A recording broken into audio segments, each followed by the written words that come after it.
Hello everyone, how are you today? I hope you're having a good day so far. My name's Taylor, I live in Baltimore, Maryland. This is another episode of the Thread to Mend podcast series of videos. In this format, I sit down with you and share the things that I am currently knitting and spinning in real time as a little bit of a project diary of sorts, things that I'm thinking about making, stuff that I've brought home with me to push further into my stash. I'm trying to knit my stash. I'm realizing that more and more I'm collecting sweater quantities of DK weight yarn. So right now my motivation is to find shawl patterns or design a shawl pattern that will utilize a DK or worsted weight yarn.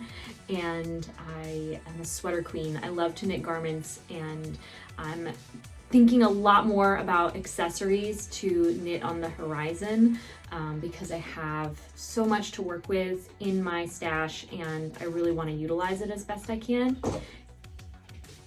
You can hear Shippy in the background having a sip of water at the watering hole over there in the hallway. I recently had to relocate a lot of my plants out of the sunroom, and I never would have done that. I never would have pulled everything away from where they've been living all at one time. But it did motivate me to find new homes for plants in my house. I have 3 pothos in every room of the house, including the bathroom, which is kind of intense. I know there's like a lot of plant enthusiasts and plant hobbyists online, and people have such strong opinions. Like I love a pothos, a golden pothos. To me, it's just everything in one. It can be a tall plant if you put it on a pole. It can be a short bushy plant if you just keep winding the growing ends of it into the pot, which I like to do. It can be long and flowy. You can hang it. You can do anything with a pothos, and so I just find them so versatile and lovely. Sometimes it looks like you have more plants than you do because you just have a lot of pothos, which is I guess the camp that I currently fall into. But in the plant world, my perspective is you can't have too much of a good thing. I had been planning to create for you guys too a question and answer video. I don't know how interested you all are really in that. Let me pull up my Instagram. Okay, so Natalie asked me, what is my favorite commercial yarn? I'm gonna start with sharing a few and I'm gonna narrow it down. I really like the sustainable practices of Green Mountain Spinnery as a whole. Of all their yarns, I really like their Lana yarn. It's a 2-ply fingering weight yarn, but I also really love Jamieson and Smith as like a basic 2-ply fingering weight that is like a total paint box.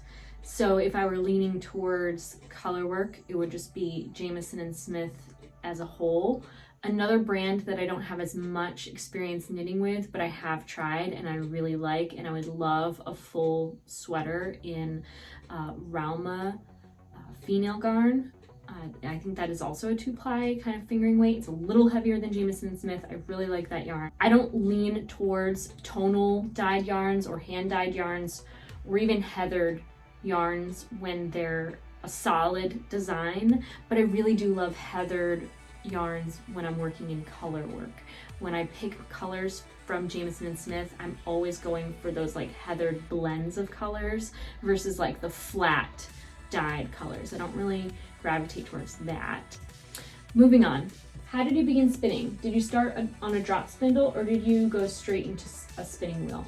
I purchased a fleece and a drop spindle for Christmas one year, along with a sweater quantity of long wool, local long wool. And that was my first sweater I knit. And soon after I acquired that fleece and drop spindle, which it's like I don't have it anymore. It's with my mother-in-law. She purchased it for me. It was like a larger size, which makes a larger, heavier yarn. And I didn't quite get the hang of it, and she had been given from a neighbor a vintage, like antique spinning wheel that was like barely functional but had all of its parts. And I figured out how to assemble it and create a drive band, and I learned to spin on an antique wheel, but I learned swiftly that the antique wheel is not ideal. They have these little 2-ounce spindles that are really for spinning fine flax, something that you'd eventually like probably weave into like a cloth, not necessarily knit into a garment. But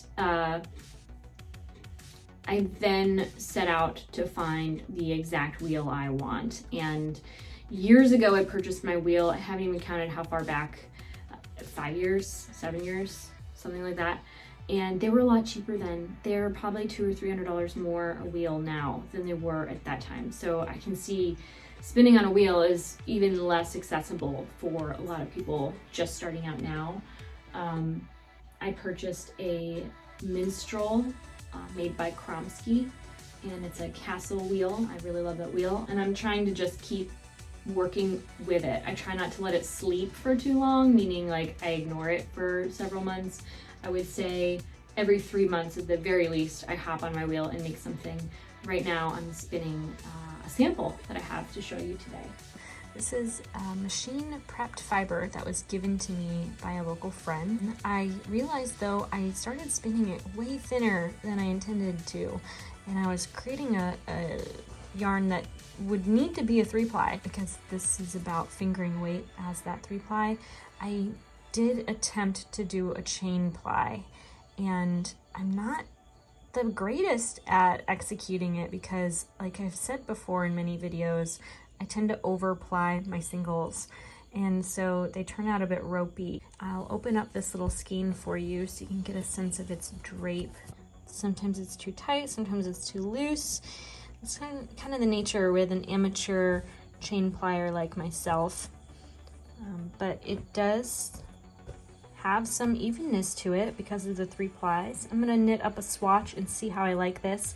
I think that I prefer though to do a traditional 3-ply yarn. I'm not a huge fan of my personal execution of the chain ply, so it's not something I'm gonna stick to, I don't think, but it's so appealing to imagine just plying a single bobbin of singles and getting an entire skein out of one bobbin versus spinning 3 bobbins a third of the way full to get that full skein of a 3-ply.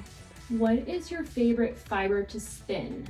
What do you spin on, and why did you choose this particular brand? How often and how long do you spin? What lessons have you learned from using your hand spun? And how do you decide on knitting patterns to knit your hand spun with? These are a lot of great questions. My favorite fiber to spin is any fine wool that is hand combed. It is such a luxury to spin hand combed yarn. It's a lot of effort and a lot of time spent. What wheel do I spin on? Again, my Kromsky minstrel. And why did you choose this particular brand?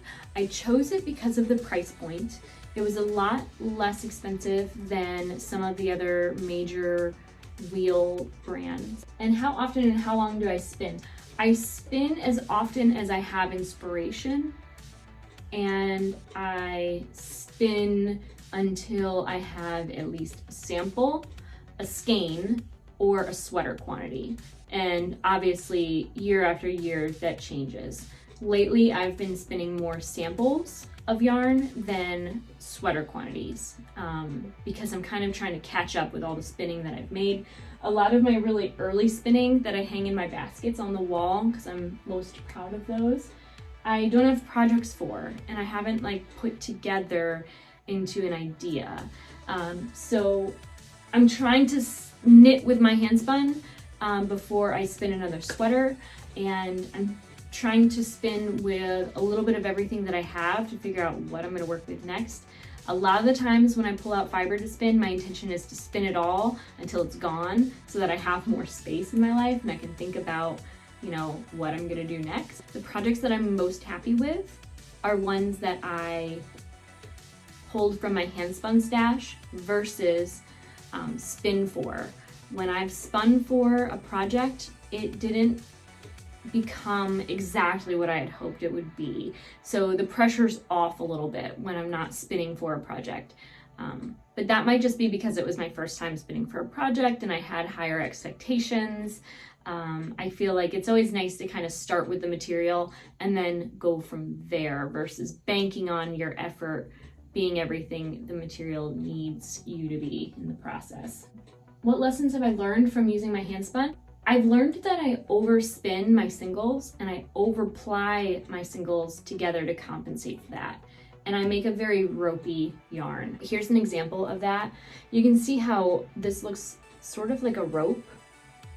I mean, it is like a wool rope. And this is left over from the feral shawl, which I actually designed using my hand spun, and since that time have washed in the washing machine, which is a total nightmare disaster. I still wear it, but I look kind of like Hagrid, like this big fuzzy brown thing over me. How often do you decide on knitting patterns and to knit your hand spun? I try to plan a project with everything I own. And I start with the thing that I'm most excited about, and by the time I'm about to finish that, I've cast on something new, and it may or may not be the original idea I had in mind for that stash of yarn. But I do swap out ideas and patterns with every intention that I set with the skeins I own. I think that's enough for the Q&A. We'll continue with more of those in the future. This is a pairing I wanted to share with you that I'm excited about. I knit this sweater, I think last year. It is a design by Jennifer Steingass, and it uses fingering weight yarn. And I used a bit of a open gauge so that the yoke is nice and loose. I can't recall if I met gauge for this project or if I did it a little bit looser, but this I've noticed is a bit of a looser fabric than what I typically knit, I think, but I do enjoy it. It pills the slightest bit, but it might have done that anyway. And this yarn has held up quite well. I'm a little worried that one day I might bust through these elbows if I'm not ginger with my sweater wearing. But one thing about this sweater is that it has a very open neck, and I feel like it's very wide in both the front and the back. And so I love pairing it with this Radiant Star cowl. I never made a project video on. I totally forgot to upload it to Ravelry, post it to Instagram, do everything when I made this project.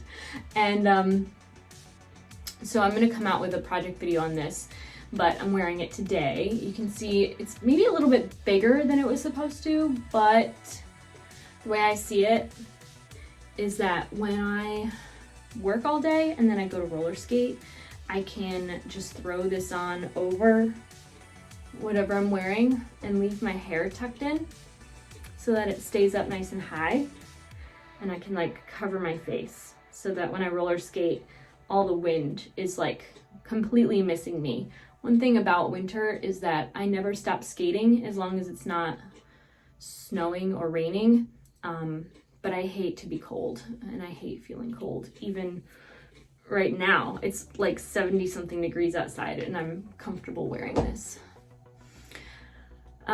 But this is a design by Ella Gordon. It's knit entirely with Jamieson and Smith, and I believe a single color is Elemental Effects 2-ply Shetland yarn.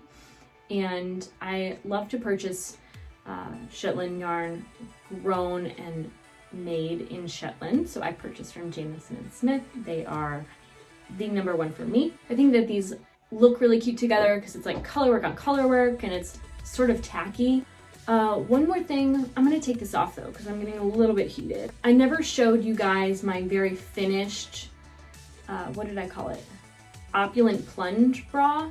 I ended up running out of yarn for the straps, so I picked up with my Kashgora yarn and I finished the straps in the closest color I had in my stash. But this bra is the best fitting of all 4 that I've ever knit. And I used both the modifications in that pattern of bringing the second loop together. I wonder if I can show it to you really quick. But it's like double loop here in the center.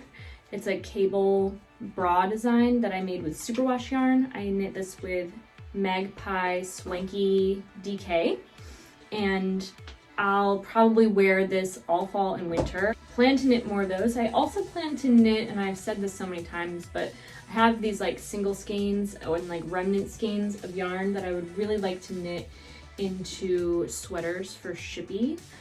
Starship Enterprise is the full name of my small dog. You might have met her. She's a little terrier, and she loves her wool sweaters in the winter. So I'm thinking about knitting some like striped or even colorwork sweaters for her this winter, and I have these skeins sitting out to remind me to do that. And I have been pulling out the Japanese Knitting Stitch Bible, and I've pinpointed a few motifs that I really want to consider in a tweedy lace shawl. I love the idea of breaking up this carpet padding look with some gorgeous shapes and motifs. I feel like this is also a really nice neutral, and it has so many colors that you can probably wear it with a lot of different things. So I feel like a shawl would be, like, of all the yarn I have, this would be one of the best yarns to knit into a shawl. So that's why I'm kind of setting that intention. And I really want to play with shapes and designs. One last thing I have to share with you guys this week is that I went to the thrift store, and this garment did not have a tag, and they tagged it for me at $3.70. It has some stainings on the inside, but no one would see that. And this is a gorgeous vintage cape. I'm gonna see if I can get this stain out on the front. Forget which side it's on. And this is gonna be great for when I skate. I can wear whatever I wear, and I can just throw this on over it, and it'll just keep me nice and protected from the wind chill, which I'm not the super fan of. It does feel like maybe it could use a wash, but I might just kind of air this out and let it sit in the sun for a day or so outside. But this was a really good find. I got 20% off, $3.79. I don't know the math on that, but that's a super great deal. So I'm excited about this. Oh, I have a huge update on my Rowe cardigan by Michelle Wang. I've finished the second sleeve and the first sleeve. This one I have blocked, and this one I have not. And of course I finished the back, which I've shown you, but I'm currently working on the left side, and these pieces are smaller than the sleeves. So I've knit this in about a week or so, the last week, and I wouldn't even say I've done a lot of knitting this past week. I'm like 75% of my way through knitting this garment, which has been quite fun. I talked about in a previous video how I've learned that every other row, it's an easy row, at least with this design. So that's something I really enjoy about knitting cables flat, and I do see myself knitting another seamed cabled pattern in my future. Before we go, I want to show you that I stopped at Joann Fabrics this week, and I bought these velvet pumpkin garlands. I bought 2 of them. They were like 60 or 70% off, and so I got a really good price on these. This is cat grass that we grow for scab, and this is my fall decor in the dining room. I have a lot of plants camping out in this space while we clear the sunroom for the roof repair. But that is the beginning of our fall decor. I also picked up some faux floral to make a little bouquet here. You can see in the living room. I'm kind of obsessed with fake flowers right now. I never thought I'd ever be that into it, but I have another one here by the foyer. And this is all the furniture from the sunroom that we had to pull out so that we could clear this area for fixing the corner of the ceiling here on the right. But these plants need to be moved out still. I just had to relocate everything in here and try to clean it up. So that is the status of our sunroom right now. And that is it for this week's episode of the Thread to Mend podcast. Thank you so much for watching. If you want to find me on social media, my name is Taylor E. Owen on Ravelry, Instagram, and Twitter. I hope you have a wonderful day and that you guys take care. She's such a good girl.